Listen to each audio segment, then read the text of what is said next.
Prepare to initiate release sequencer. On my mark. 5. We're on express elevator to hell. Going down. 2. 1. Mark.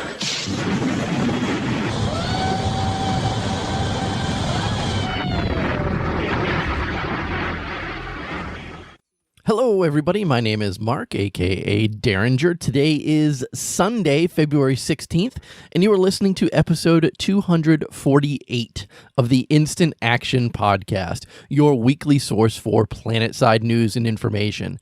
As always, I'm brought to you by great listeners like you via the Support the Show tab on instantactionpodcast.com.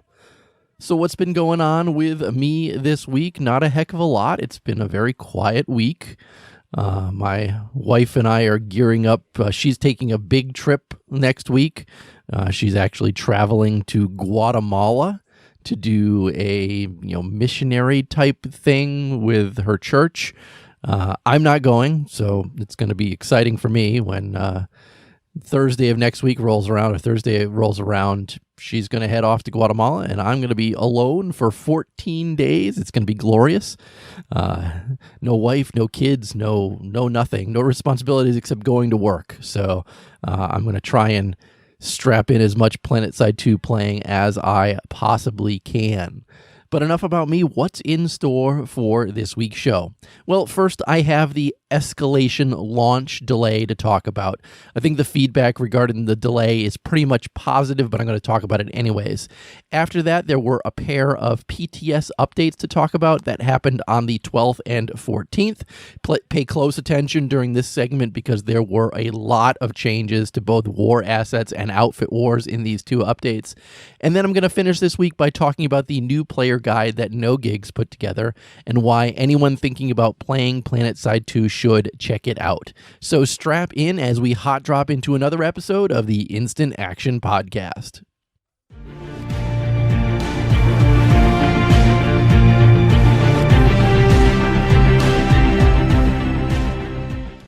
So like I said, first up this week is the Escalation launch update and really the delay of the Escalation launch update.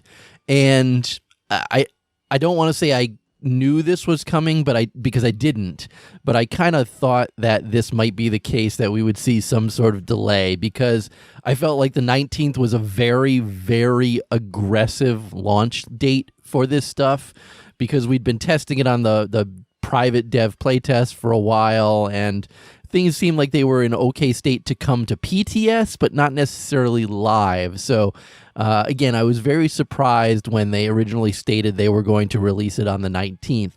So now here is the statement that Andy Seitz put out, and he said, hey everyone, I wanted to provide a brief status report on the Escalation game update. After reviewing the build that was just published to the public test server this afternoon, we have decided to push the live release back by 1 week to Wednesday, February 26th. We're close, but as I mentioned during the dev live stream last week, we would hold the release if it's not ready for prime time. Based on your reaction over the past week, you're excited and have very high expectations. I can tell you that the Rogue Planet team shares the same level of excitement and wants to not only meet your expectations, but use the Escalation update to raise the bar going forward. We wouldn't expect anyone to give us a pass for publishing an update early if the quality and level polish is not there. We plan to utilize the extra week incorporating your feedback, fixing bugs, and continuing to refine and polish this update. Since the update hit PTS last Friday, the feedback from the community has been incredibly helpful. Please keep it coming. I hope you understand this decision, and I'm confident that the extra time needed will be worth the wait. So there is the report from Andy himself on basically the delay. So the feedback regarding that, I mean, if this had been a year ago, I think any delays and stuff would be met with, a decent amount of salt. But the fact that we're where we are now and things are kind of different, where, the dev team is utilizing a ton of feedback from the community and taking extra steps to get the community involved before releasing something, that I'm not surprised that the feedback this time around seems to be so much more positive. I can't tell you how many comments I saw on this Reddit post where people saying, take all the time you need, just give us something good and stuff like that. So it's such a 180 from where we were, maybe 6 months ago at this point. I think that there's a lot more blind faith in the dev team right now, and I'm not 100% sure why there's all that blind faith in them. I mean, to be perfectly honest, the majority of the people now that are now back working on Planetside 2 are the ones that were on Planetside Arena that failed. But that being said, from my experiences in the private playtest and this stuff coming to PTS, I do think that there is a little bit of this blind faith warranted in them because they appear to be taking extra steps to push a game update to us that has been fully vetted, like using the public test server for what it's intended and to get stuff out there and get it in front of as many people as possible so that they can play it and check it out. And I think that a lot of the feedback or a lot of the excitement over this is genuine. I mean, there's a lot of new videos out regarding this. There's a lot of people on the PTS playing this when it's happening, and I think a lot of valuable feedback is being given to the devs regarding this. So am I disappointed that it's not going to release on the 19th? No, I'm not disappointed whatsoever because I agree with what the majority of the people are saying. Take as long as you need to produce a worthy game update to us with the stuff that you're bringing to the game, because I mean this is a big deal. I mean, there's some people out there that are poo-pooing this, saying it's just another it'll just be another failed game update, for a game that's dying and doesn't really matter. But this is a game that I love and I play, and that's why I podcast about it. So take all the time that you need, Andy, and everybody else over there, to get a game update that's worthy of the excitement that's being generated by the player base right now, and the new players that are jumping into the game and the old players that are actually coming back to the game in excitement for this.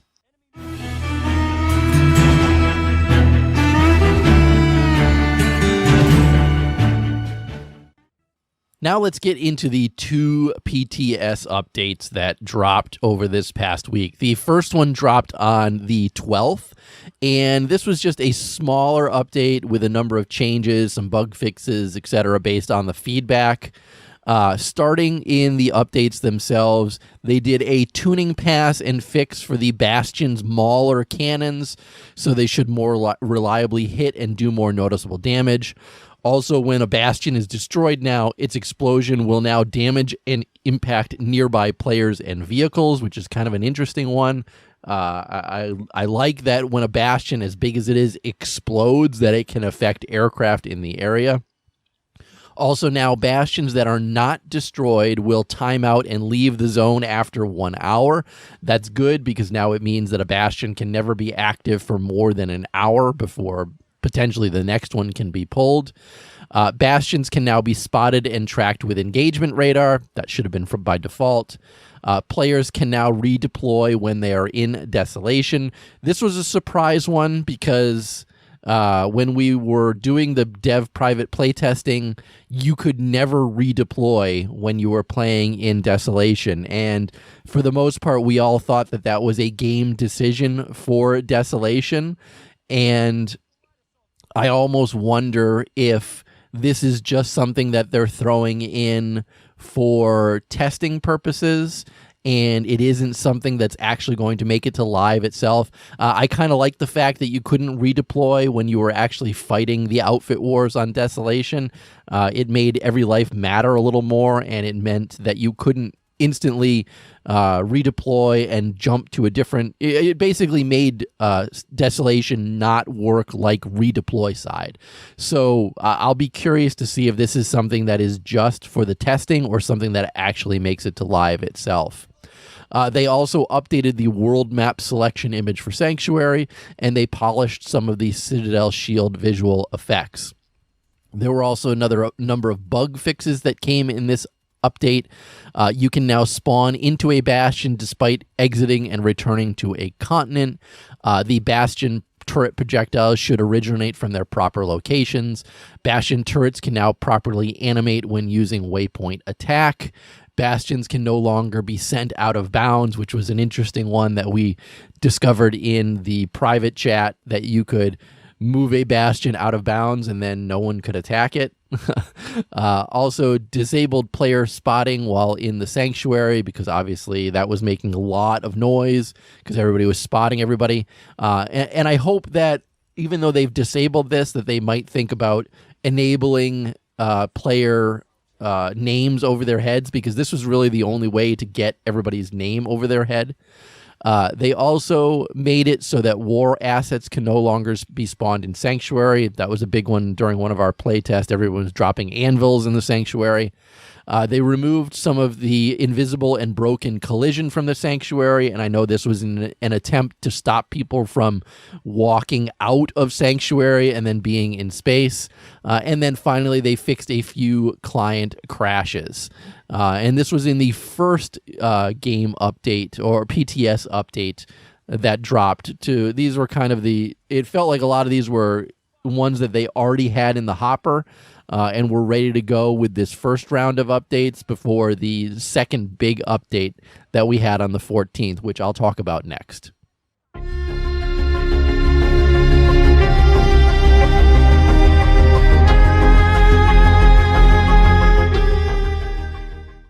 So like I said, 2 PTS updates this week. The second one dropped on the 14th, and Justin opened this one by saying, "Thank you everyone for helping us test the upcoming Escalation game update on PTS.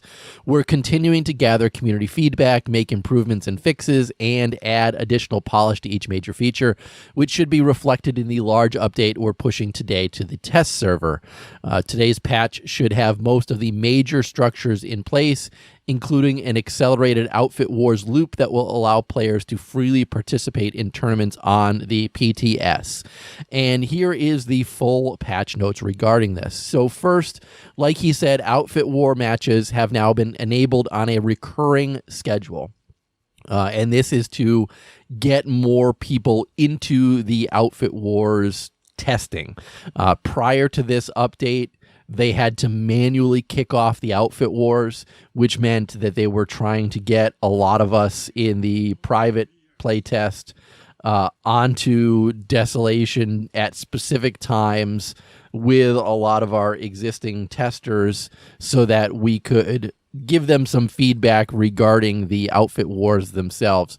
What they've done now is what I think is the better way to do this, and that they've now made matches happen on a recurring schedule. And they've done 2 of them, and they're going to take place during the day on both the EU and the North American prime time.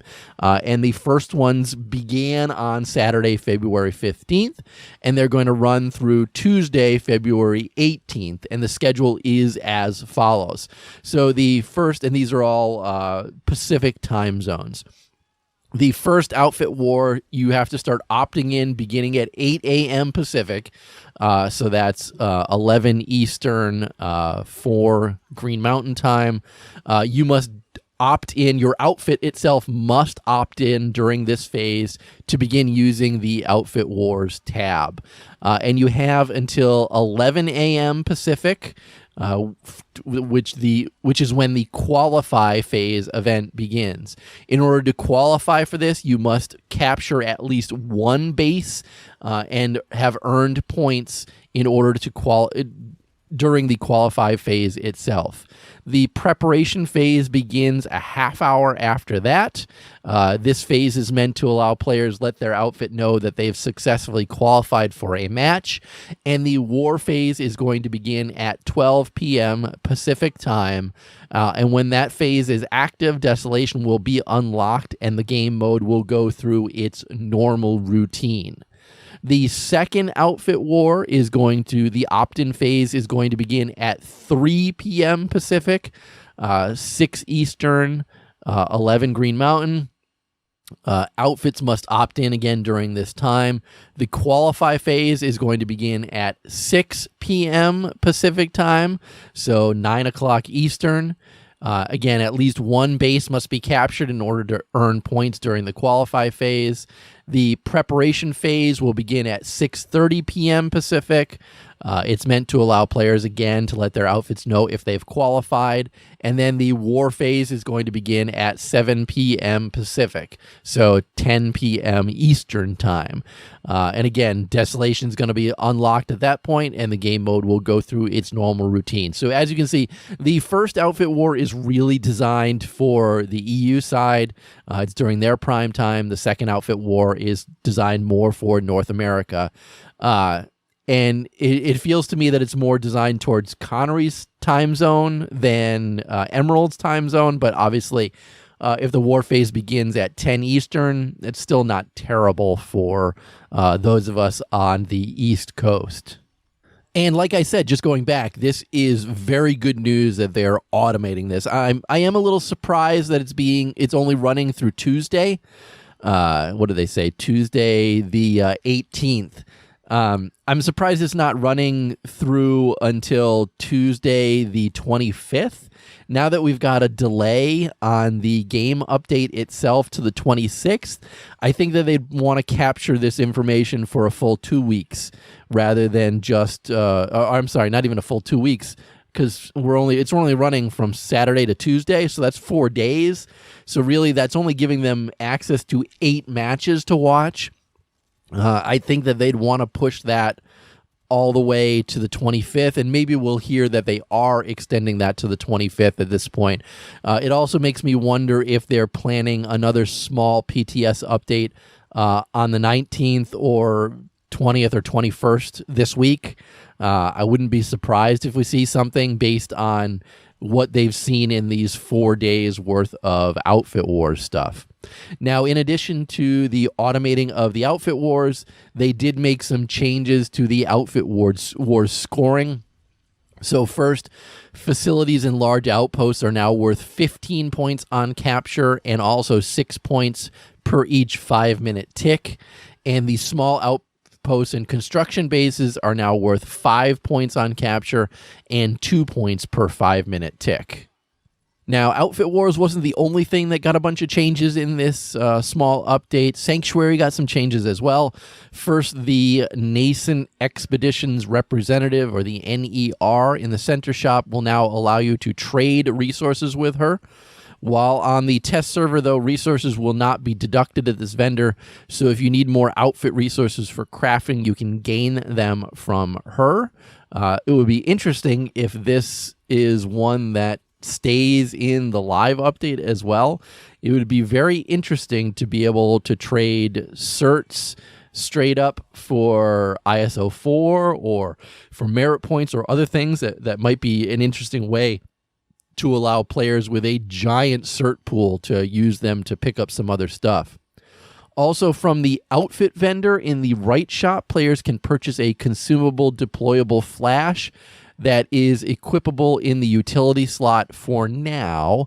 The Flash XS1 is available for merit and must be restocked on board Sanctuary when you've run out. This is the little flash that I know Rel was teasing on Twitter. Next, the collision with enemy players has been removed within Sanctuary. They made numerous geometry fixes and have added ways to get out of some of the pits players could get stuck in, like the one near the atrium window. The patrolling bastion beyond the atrium window has modified visuals, basically no contrails and more docile engines, and the audio has also been removed from that. The ship icons have been added to the Sanctuary minimap. The expedition coordinator in the center shop will now be more responsive based on the state of your expeditions being crafted, finished in the outfit armory. They updated the visuals of the equipment terminals, and they added an initial blockout. A blockout is a rough form with very little detail of the external structure that orbits Sanctuary's hub, and that will now be visible from various windows aboard the Sanctuary itself. Moving on to resource gain within the world itself. Capturing a small outpost will now grant 5 Araxium to any participating outfit. Capturing large outposts and facilities now grants 25 Araxium to any participating outfit. Owning bases with your outfit still provides the tick rates shown on the map, and ticks are going to occur every 5 minutes. When a meltdown alert triggers, the faction that started the alert will receive an immediate 5 times tick of resources from base they own. That's a big one. So this will actually push factions to most likely push to trigger a meltdown alert to get a whole bunch of free resources.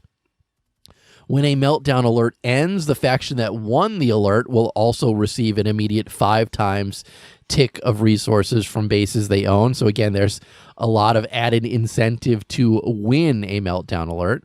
Also, unstable meltdown alerts do the exact same thing, but with a 2 times tick of resources from bases owned. And at the end of the alert, all outfit ownership is wiped from the maps themselves. Moving on to Desolation, they made some various terrain and cover adjustments, but they want everybody to know that the zone is still very much a work in progress. Vehicle and air pads have had their visuals converted to construction-style structures, and they've reduced the number available to 2 each.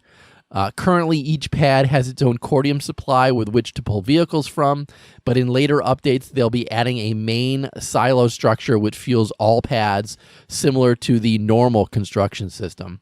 And that begs the question, will people be able to deposit cordium into that silo structure as well?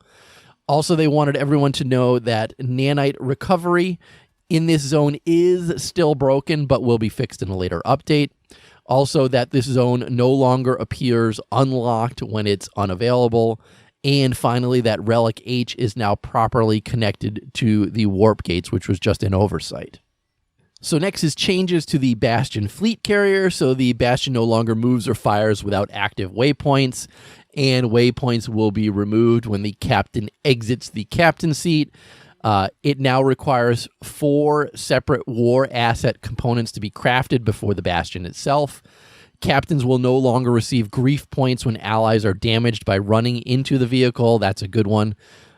Interacting with the Bastion preview model in the terminal no longer should cause frame rate drops. The Bastion map icon no longer detaches itself from the player's map indicator. Players can now redeploy into a Bastion despite leaving and re-entering the zone. And NSO characters can no longer deploy into Bastions belonging to other players. Next, under War Assets and the Outfit page, 6 more expedition types have been added to the War Asset menu. In the future, only 1 expedition will be active at a time. The Anvil will no longer float above the ground for some players. The Anvil now reserves its landing area, preventing players and vehicles from clipping into them before it lands. The Anvil waypoints will now reject placement if they're placed too close to a vehicle or player. The Citadel Shield no longer enters a state where its bubble can stay up indefinitely. Outfit names have been added to the home screen. They've also improved the UI feedback for buttons on this screen. It should now be more obvious why something can or cannot be crafted.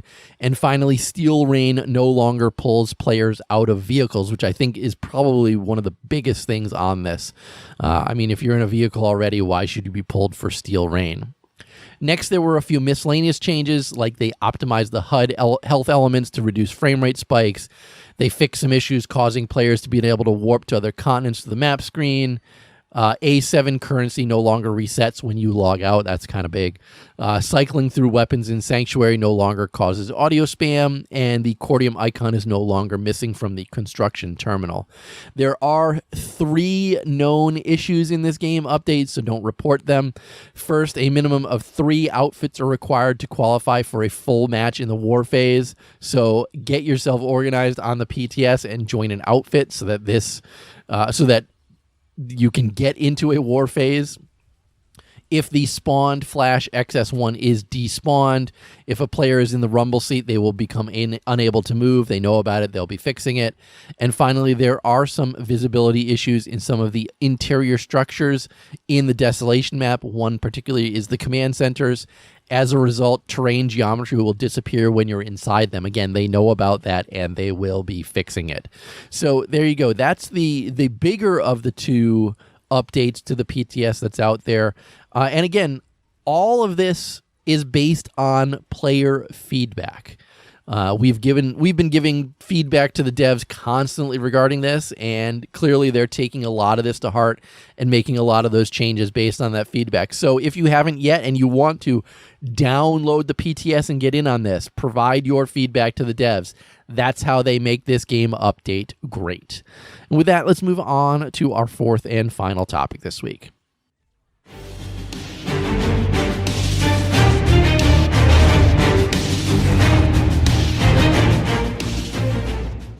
And that last topic is Nogigs' new player guide. If you guys didn't notice this today, this has been added to the launcher when somebody starts up Planetside 2, which is kind of huge.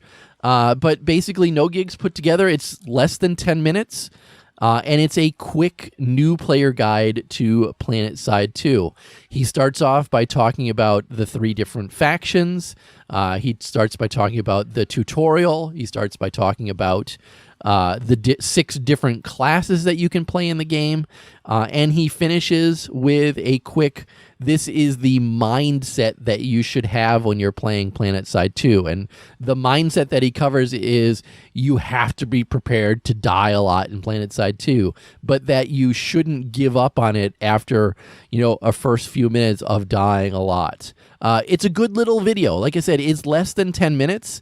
And if you're somebody who's brand new to Planetside 2, this is something that will just give you a quick taste of what to expect, what the different classes are, how to read the map, what faction you should choose based on your playstyle, little things like that. It's a good guide, and I'm happy that he put it out, and I'm happy that the devs zeroed in on this as well and are pushing it out to players to see it before they create some sort of big overarching new player guide for players. But again, I want to give props to Nogigs for putting this together, and if you aren't following on YouTube, maybe you should. With that, let's wrap up this week's show by moving on to housekeeping. Housekeeping. Housekeeping. Come back later, please. Housekeeping. Not now. Housekeeping. Go away. I coming anyway? So no emails, no voicemails this week. That's fine. Everybody's out there enjoying playing on the PTS. I get it. So that's going to be it for this week's show. But how can you get in touch with me or the show itself? Always your first stop should be my website, which is www.instantactionpodcast.com.